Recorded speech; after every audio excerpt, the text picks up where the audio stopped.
Hello my dear media aspirants, media exams के इस platform पर मैं हरिशंकर सोनी आपका हार्दिक स्वागत करता हूं। आज के इस वीडियो में आईएमसी की कट ऑफ की बात करेंगे। 2024-25 में जो बैच ये जा रहा है, इसका फर्स्ट राउंड कंप्लीट हो गया, सेकेंड राउंड चल रहा है और जब तक मैं ये वीडियो बना रहा हूँ फर्स्ट राउंड सेकेंड राउंड की कट ऑफ आई है, यहाँ तक हम पहुँचे हैं। अब जब थर्ड राउंड होगा तब हमें एक डिसीजन लेना होगा जो कि फाइनल डिसीजन होगा कि फ्रीज करना है या विड्रॉ करना है, क्योंकि फ्लोट का ऑप्शन आप एक तरीके से समझिए कि ख़त्म सा रह जाता है। हालांकि स्पॉट राउंड में भी आपको मौका दिया जाता है अपग्रेड होने का, ठीक है, पिछले साल दिया गया था, लेकिन आम तौर पे आप मान के चलिए कि लगभग सीटें जो हैं खास तौर से दिल्ली कैंपस और मेन कैंपस की जो मेन कोर्सेज़ की जो सीटें वो भर जाती है। तो फाइनल राउंड तक आप अच्छे से फ्लोट कीजिए, उसके बाद आपको डिसीजन लेना होता है कि नहीं है। तो ये कट ऑफ आपको थोड़ी बहुत आपको मदद कर सकती है कि आपका सिलेक्शन अगर नहीं हुआ है तो हो सकने के कितने चांसेस हैं। बहुत सारे क्वेश्चन मेरे पास ऐसे आते हैं, कट ऑफ से आपको पता चल सकता है किस कैटेगरी की कट ऑफ कहाँ तक किस राउंड में कितनी गिर जाती है, ये सब भी आपको समझ में आएगा। पहली चीज़ दोस्तों ये है कि ये कट ऑफ है कहाँ पे, कैसे देखनी है।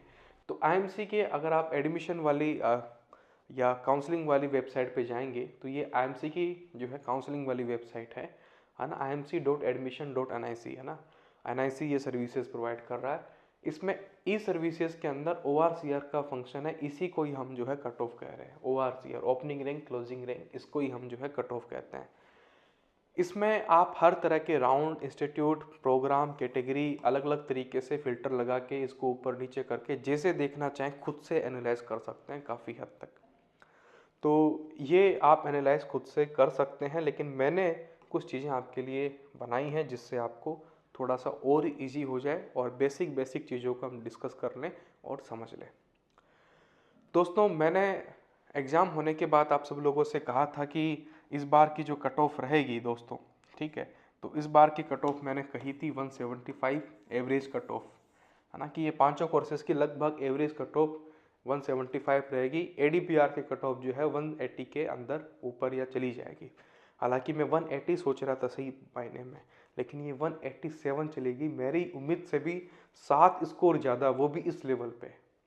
तो एडीपीआर की कट ऑफ सच में बहुत ज़्यादा हाई है। एडीपीआर में एडमिशन ले पाना जनरल कैटेगरी में बहुत दो धारी तलवार जैसा है, ठीक है। तो 175 जो है एवरेज कट ऑफ आप कह सकते हैं, क्योंकि एसजे की 165 है, इसकी 172 है, बाकी ये तीनों कोर्सेज 170 से भी ऊपर है, आरटीवी, ईजे और एडीपीआर, यानी कि इनकी डिमांड ज़्यादा है।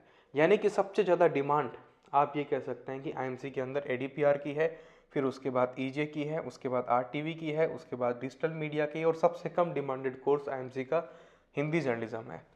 इस रैंक से जो है हमें ये समझ में आता है। दो चीज़ और समझ में आ सकती है दोस्तों कि एक तो स्कोर के हिसाब से हम क्या अनुमान लगाएं, तो अराउंड मैंने स्कोर रखे क्योंकि स्कोर के बेसिस पे कट ऑफ नहीं आती है, रैंक के बेसिस पे आती है। अब आप पूछेंगे कि ये रैंक के बेसिस पे क्यों आती है, स्कोर के बेसिस पे क्यों नहीं आती। तो इसका कारण ये है दोस्तों कि एक ही स्कोर पे बहुत सारे स्टूडेंट्स होते हैं। अगर हम ये कह दें कि 165 तक जो है सिलेक्शन हुआ है, तो आप ये कहेंगे कि अरे यार ये 165 तो मेरा था, मेरा क्यों नहीं हुआ, आपने तो कहा कट ऑफ ये है। तो 165 में हो सकता है ना 50 लोग हो, 100 लोग हों, कितने भी हो सकते हैं।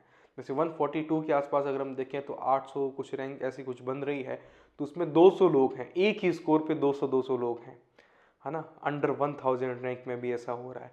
तो ऐसा क्यों हो रहा है कि भाई जिसकी एज ज़्यादा है उसको अपर रैंक दी जाएगी, जिसकी एज कम है उसको कम रैंक दी जाएगी। ये यहाँ पर फॉर्मूला भी लागू करना पड़ता है। तो यहाँ पर जो कट ऑफ है रैंक के हिसाब से आती है और रैंक के हिसाब से ही आनी जरूरी है, नहीं तो फिर समझ नहीं पाएंगे गेम को, ठीक है। लेकिन फिर भी आपके इंटरप्रिटेशन के लिए मैंने आपको स्कोर भी एक अप्रोक्सीमेटली आइडिया आपको दिया है, ताकि आप स्कोर के बेसिस पर अगर समझना चाहें तो इस तरीके से आप समझ सकते हैं। उसके बाद ये देखिए कि क्लोजिंग रैंक जो है हमारी रियल कट ऑफ है ना, इस बात का भी ध्यान रखें। ओपनिंग क्लोजिंग भी मैं समझा दूं। ओपनिंग यानी कि जहाँ से जो है एडमिशन उस सीट में स्टार्ट हुआ है, क्लोजिंग यानी कि इस रैंक तक जो है लास्ट एडमिशन हुआ है। तो कट ऑफ हमें क्लोजिंग रैंक से ही समझ में आती है, क्योंकि लास्ट किस रैंक तक सिलेक्शन हुआ वही हमारी एग्जैक्ट जो है कट ऑफ है, और उसी से हम समझ सकते हैं कि अब हमारा हो सकता है कि नहीं हो सकता। ओपनिंग से कुछ खास मतलब नहीं है। तो क्लोजिंग रैंक में अगर हम देखें फर्स्ट राउंड में और सेकेंड राउंड में 2024 में अगर हम डिफरेंस समझने की कोशिश करें दोस्तों, तो आप समझ सकते हैं कि डिफरेंस काफ़ी कम है। इसका मतलब ये है कि दिल्ली कैंपस में जिसको सीट मिल गई वो चाहता है कि बस फ्रीज हो जाए, वो नहीं चाहता कि ये सीट अब जाए किसी भी कंडीशन में। कुछ लोग ऐसे होते हैं जो फीस पे नहीं कर पाते या कहीं और एडमिशन ले लिया होता है, बहुत कम लोग ऐसे हैं जो दिल्ली कैंपस मिलने के बाद में सीटें छोड़ रहे हैं।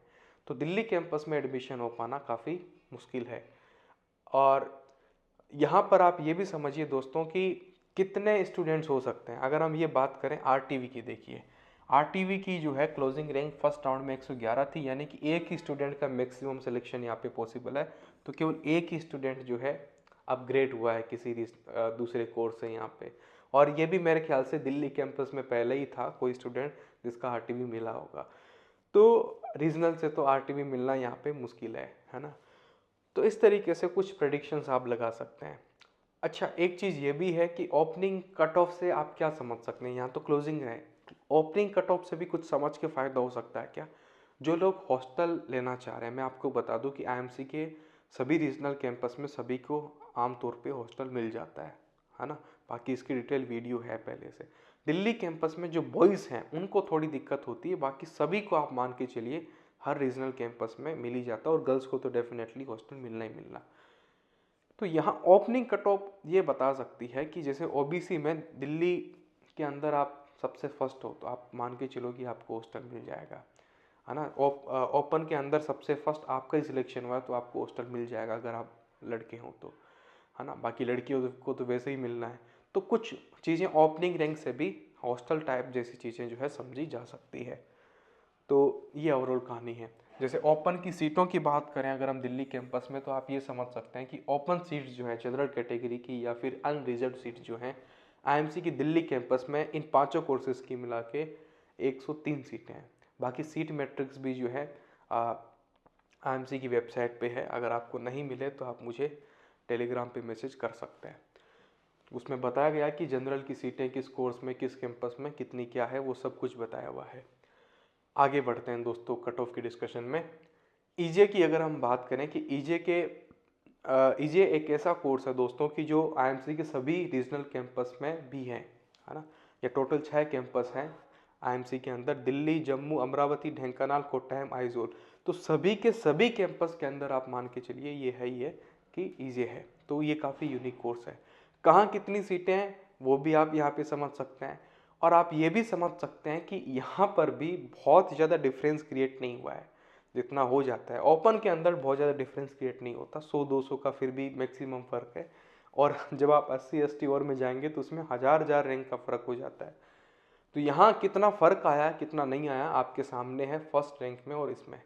दिल्ली कैंपस में आप देखेंगे कि फ़र्क बहुत ज़्यादा कम है, और इसमें भी ज़रूरी नहीं है कि इतने सारे स्टूडेंट्स का सिलेक्शन हो गया है। अब इसमें जो मान लीजिए कोई बीच की रैंक का था उसने आरटीवी में लिया, किसी ने डीपीआर में लिया, ठीक है, तो आपको बहुत ध्यान से समझना पड़ेगा। ऐसे कैजुअली आप लगा और 96 से और ये 26 लोगों का एडमिशन हो गया इसी में, नहीं हुआ।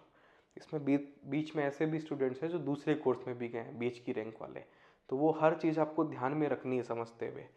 तो ये ओवरऑल आप कैंपस वाइज भी जो है ईजे का देख सकते हैं। मैं बहुत डिटेल में नहीं जाना चाहता, मैं आपको एक तरीका समझा देना चाहता हूँ, आइडिया दे देना चाहता हूँ जिससे आप खुद से एनालाइज कर सकें।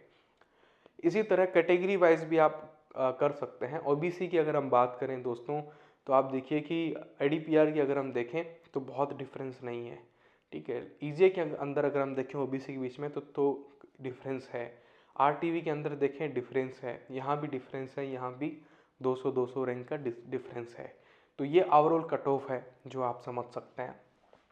इसके बाद अगर हम बात करें एक ये वाली जो लिस्ट है, इससे क्या समझ सकते हैं, इससे ये समझ सकते हैं कि किस कोर्स को और किस कैंपस को सबसे ज़्यादा प्रायोरिटी दी गई है। दिल्ली के अंदर एडीपीआर वाला जो कोर्स है इसको सबसे ज़्यादा जो है प्रायोरिटी एडीपीआर को दिल्ली कैंपस में दी गई है। उसके बाद दिल्ली कैंपस का EJ, RTV, digital media, SJ, ये तो आपने देखा ही था वैसे। यहाँ से अब आप देखिए कि चलो ये दिल्ली कैंपस के कोर्सेज की प्रायोरिटी तो ये थी, हमने अभी भी देखा। उसके बाद कौन सा कैंपस है जिसको लोग सेकंड प्रायोरिटी मैक्सिमम, ऐसे मतलब मैक्सिमम जो स्टूडेंट्स हैं वो दिल्ली के बाद में किस कैंपस को प्रायोरिटी दे रहे हैं, जम्मू को। जम्मू के बाद में अगर आपको देखना होगा तो फिर आपको कोर्स और कैंपस दोनों देखना होगा। उसके बाद अमरावती का ईजे, फिर ढेंकानाल का ईजे। ढेंकानाल में या तो ईजे कोर्स है या फिर ओडिया जर्नलिज्म में, दो ही है।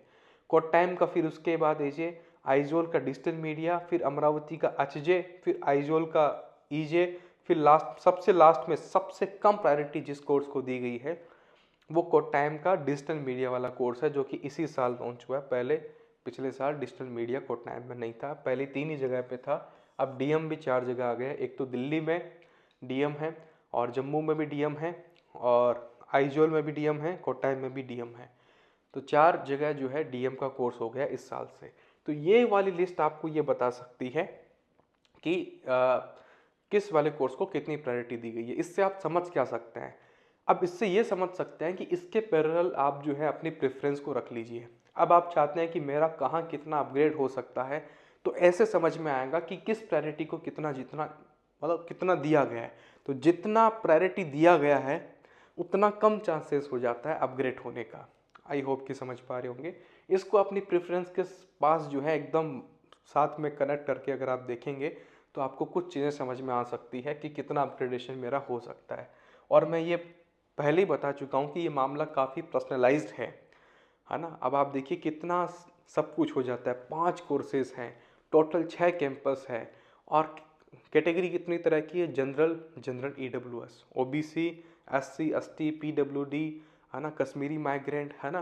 तो करीब 7 तरह की कैटेगरी हमारे पास सामने आ गई, है ना। 1 2 3 4 5 6 7 तरह की कैटेगरी मेरे को दिख रही है यहाँ पे।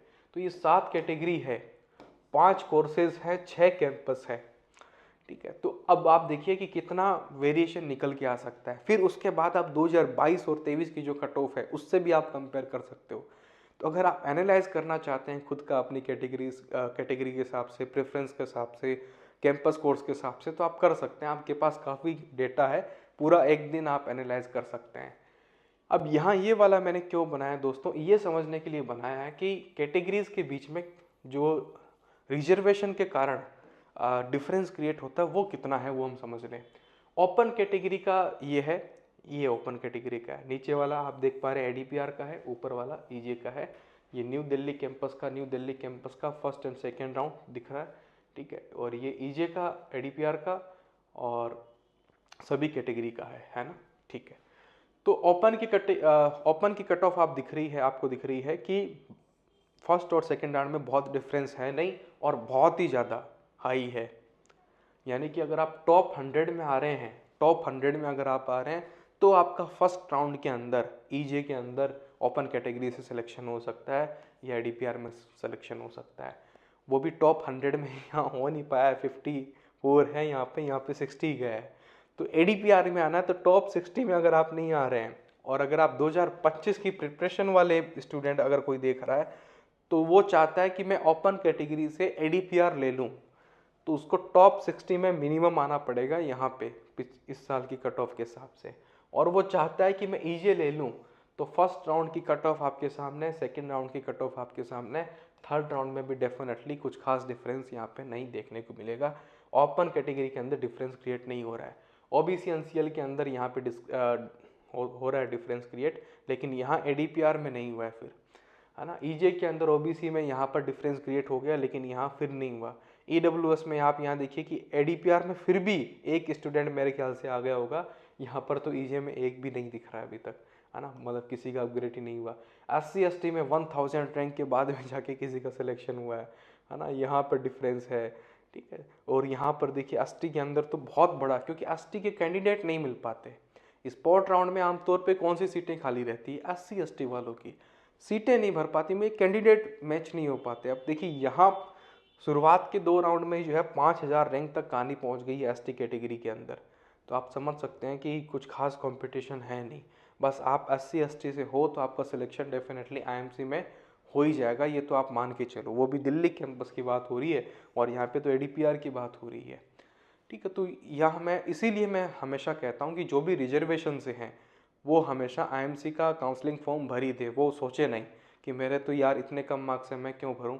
आप भर दो अगर आपके पास रिजर्वेशन का सिस्टम है तो, ठीक है। क्योंकि आप देख पा रहे हो कि सिलेक्शन हो जाता है, लेकिन जो ओपन कैटेगरी से अगर हम बात करें तो बड़ा मुश्किल मामला है, यहाँ बहुत टफ कंपटीशन है, बहुत ज़्यादा। कितना बड़ा डिफरेंस है कंपटीशन के बीच में, आप खुद समझ सकते हैं।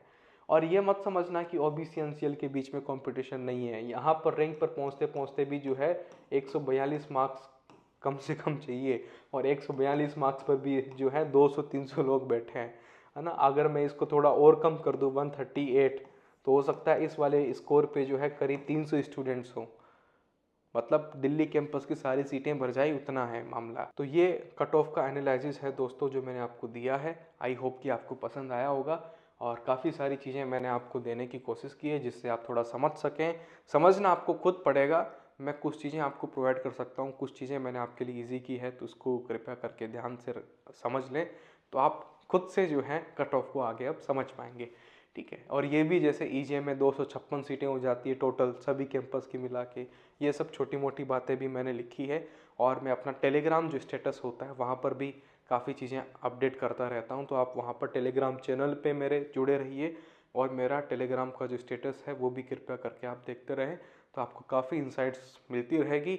और फिलहाल इस वीडियो में इतना ही दोस्तों, और चैनल को प्लीज़ सब्सक्राइब कीजिए, वीडियो को लाइक कीजिए, अपने दोस्तों के साथ में शेयर भी कीजिए, और इस प्लेटफॉर्म को आगे बढ़ाइए।